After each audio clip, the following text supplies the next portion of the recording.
Malaysia থেকে Canada tourist ভিসার অ্যাপ্লিকেশনের জন্য আমার কত টাকা খরচ হলো। এই যে আমি ফিঙ্গার দিলাম, ফিঙ্গার কমপ্লিট হয়ে গেল। আমার 185 কানাডিয়ান ডলার আপনার এম্বাসি ফি নেছে, ভিএফএক্স যে ফি ওটা নেছে।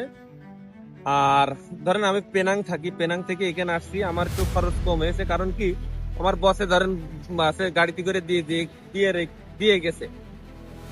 এবং কোয়ালালামপুর আমার হোটেল ভাড়া নেওয়া লাগেনি। কি কারণে? কারণ আমার এখান থেকেই আছে 2 কিলোমিটার পাশে আমাদের কোম্পানির কাজ আছে, কোম্পানির হোটেলে আর কি রয়েছি।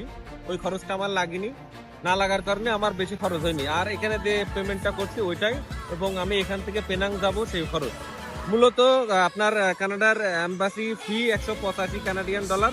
আর আপনি ব্যক্তিগতভাবে আপনি যত টাকা খরচ করবেন। আর আপনার কি এখানে 2বার আসা লাগবে। আর কিছু ডকুমেন্ট প্রিন্ট করে বের করা লাগবে, অরিজিনাল পাসবুক রাখা লাগবে। তো এইসবই ছোটখাটো খরচ, বেশি খরচ হয় না। ঠিক আছে। আর দালালের মাধ্যমে আসবেন না, কারণ দালাল আপনারা এইসব তথ্য দেবো না, আর দালাল নিজেও হয়তো বা জানে না। ঠিক আছে। তো ধন্যবাদ। আরো কিছু তথ্য, এখন তো রাস্তার পাশে অনেক নয়েজ আসছে, এখানে বলা যাচ্ছে না। আমি আপনাদেরকে রুমে গিয়ে আরো বিস্তারিত তথ্য দেওয়ার চেষ্টা করব। আমার সঙ্গেই থাকবেন।